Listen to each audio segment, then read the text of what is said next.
Hello everyone, welcome back to my YouTube channel. I hope आप सभी स्वस्थ होंगे, मस्त होंगे और जहाँ पर भी होंगे अपने अपने व्यस्त होंगे। तो चलिए शुरुआत करते हैं आज के इस वीडियो की। सबसे पहले बड़ों को मेरा सादर नमस्कार, छोटों को प्यार और जो बसते हैं वो मेरे सच्चे यार। तो आज की ये वीडियो बहुत ही ज़्यादा इंटरेस्टिंग होने वाली है, क्योंकि जैसा हम सभी जानते हैं हमारे इंडिया में दो ही महाकाल जी के मंदिर स्थापित किए गए हैं, जिनमें से एक मंदिर जो है वो है उज्जैन मध्य प्रदेश में और दूसरा मंदिर स्थापित किया गया है हिमाचल प्रदेश के जिला कांगड़ा के क्षेत्र बैजनाथ महाकाल में। तो आज हम सभी इसी पवित्र स्थल के दर्शन करेंगे और कुछ ऐसी बातें और फैक्ट हैं जो मैं आपके साथ शेयर करूंगा इस पवित्र स्थल के बारे में। तो चलिए चलते। तो गाइस अभी मैं हूँ मेन एंट्रेंस पे जो महाकाल मंदिर जी के लिए है।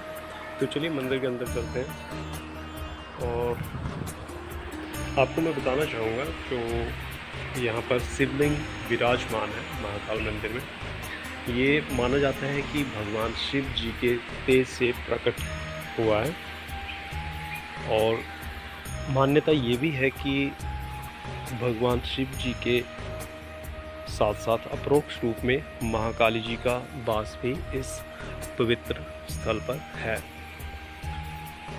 ये बात मैं आपके साथ इसलिए शेयर कर रहा हूँ क्योंकि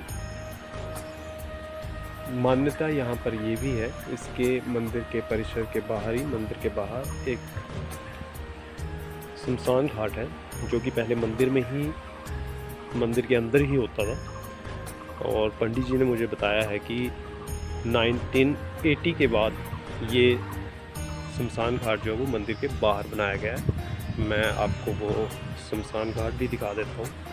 तो महाकाली जी के अप्रोक्ष रूप से होने का तथ्य मैं इसलिए बता रहा हूँ क्योंकि मान्यता ये है कि जब भी कोई शव यहाँ पे जलाया जाता था, तो अगर किसी दिन कोई शव यहाँ पे नहीं जलता था तो उस दिन एक घास का पुतला बनाकर जलाया जाता था। तो ये भी स्थल की एक मान्यता है। तो मैं आपको थोड़ा सा उस स्थान के दर्शन करवा देता हूँ। और एक बात मैं आप लोगों के साथ शेयर करना चाहूँगा यहाँ पर।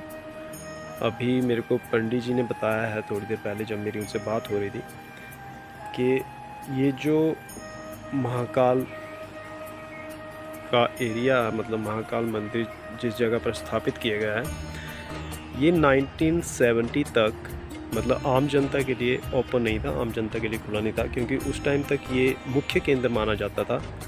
जो अघोरी होते हैं और अघोरी बाबा होते हैं उनकी पूजा का मुख्य केंद्र माना जाता था 1970 तक। तो उसके बाद इसको मतलब आम जनता के लिए भी खोल दिया गया। तो ये भी एक तथ्य है इस जगह के बारे में, तो मुझे लगा आप लोगों के साथ शेयर करना चाहिए, तो मैं शेयर कर रहा हूँ। बाकी कभी इस जगह के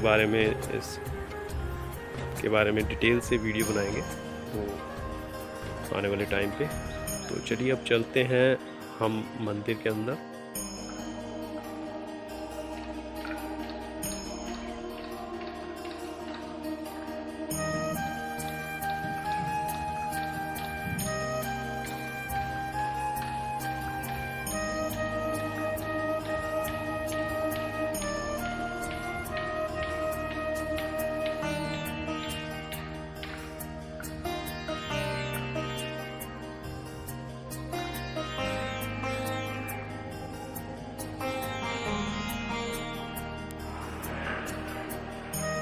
तो ये हम मंदिर के परिसर में एंटर कर चुके हैं। एक बार आपको मंदिर का परिसर दिखा दूं। और जैसे ही हम मंदिर में एंटर करते हैं आपको सामने ही कुंड दिखाई दे रहे होंगे। मैं थोड़ा आपको क्लोज लुक देता हूँ।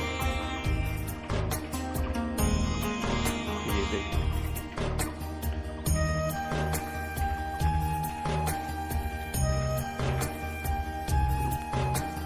ये जो कुंड है इनके बारे में मान्यता ये है कि जब सप्त ऋषि इस क्षेत्र के प्रवास में थे तब इन कुंडों की स्थापना की गई। ये 7 कुंड हैं, जिसमें से 4 कुंड जो हैं वो मंदिर के परिसर में ही मौजूद हैं। इनमें से ब्रह्म कुंड, विष्णु कुंड, शिव कुंड और सती कुंड ये मंदिर के परिसर में मौजूद है। और जो 3 कुंड बसते हैं वो मंदिर के परिसर के बाहर स्थापित है, जिसमें से लक्ष्मी कुंड, कुंती कुंड और सूर्य कुंड जो मंदिर से बाहर स्थापित है। तो इन 4 कुंडों में से जो 3 कुंड हैं, ब्रह्म, विष्णु और शिव कुंड, इनका पानी जो वो अभिषेक और नहाने के लिए इस्तेमाल किया जाता है। लेकिन जो सती कुंड है उसका पानी इस्तेमाल नहीं किया जाता है। तो उसमें भी एक मान्यता है, जब सती युग था उसमें मान्यता ये हुई थी कि जो 3 रानियाँ थी वो इस सती कुंड में सती हुई थी, जिसकी वजह से इस कुंड का पानी जो है इस्तेमाल नहीं किया जाता है। तो गाइस अभी मंदिर का जो परिसर है उसमें शनि देव जी भी विराजमान है। शनि देव जी का मंदिर भी है जो कि हाल ही में कुछ सालों पहले बनाया गया है। तो काफ़ी अच्छे से मंदिर को मेंटेन किया गया है, बनाया गया है। तो मैं आपको शनि देव जी के दर्शन भी करवा देता हूँ।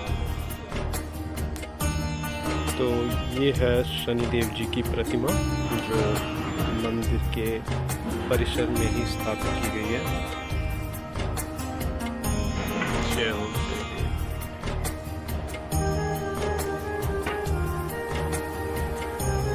और यहाँ पर शनिदेव जी का मंदिर है, तो मंदिर के दर्शन मैं आपको करवा रहा हूँ। ये शनिदेव जी का मंदिर और मूर्ति स्थापित की गई है यहाँ पे। जय हो शनिदेव, कृपा दृष्टि सब पर। और ये है मंदिर जो कुछ इस तरह से दिखता है बाहर से। तो गाइस ये जो दुर्गा मंदिर है इसकी जो स्थापना है वो मंडी के राजा ने लगभग 450 साल पहले की थी। और इसका इतिहास ये है कि जैसे कि आप सभी जानते हैं कि 1905 में हिमाचल के कांगड़ा में एक भारी भूकंप आया था जिसने कि भारी तबाही मचाई थी। तो उस भूकंप में इस मंदिर का हिस्सा भी काफ़ी सारा हिस्सा ढह गया था। तो उसके बाद राजा ने इस मंदिर की स्थापना करवाई थी। लेकिन दुर्गा मूर्ति स्थापित करने से पहले किसी कारणवश राजा के बेटे की मृत्यु हो गई। तो उसके बाद यहाँ पर दुर्गा जी की मूर्ति स्थापित नहीं हुई। लेकिन उसके बाद ऐसा नहीं कि किसी ने अपनी तरफ से एफर्ट्स नहीं किए मूर्ति स्थापित करने के, पर जिन लोगों ने भी एफर्ट्स किए तो हुआ ये कि उनके साथ या उनके परिवार के लोगों के साथ कुछ ना कुछ अनहोनी हो गई। तो इस कारणवश उसके बाद यहाँ पर मूर्ति स्थापित नहीं हो सकी। लेकिन उसके बाद 1982 में 1982 में स्वामी रामानंद जी ने यहाँ पर दुर्गा जी की मूर्ति स्थापित की। तो ये भी एक इतिहास है इस दुर्गा मंदिर का जो मैंने आपके साथ शेयर किया। ये है वो शिवलिंग। जय भोले जय भोले, सब पर कृपा दृष्टि। तो ये है वो शिवलिंग जिसको माना जाता है कि ये भगवान शिव जी के तेज से प्रकट हुआ है। और जिस रहस्य के बारे में मैं आपसे बात कर रहा था वो रहस्य ये है कि जब भी इस पवित्र शिवलिंग पर दूध या पानी चढ़ाया जाता है उसका निकास कहाँ से हो रहा है, इसके बारे में आज तक किसी को कुछ भी पता नहीं चला। लोगों ने अपनी तरफ से काफ़ी स्टडीज़ की, बट स्टिल ये मिस्ट्री बनी ही हुई है।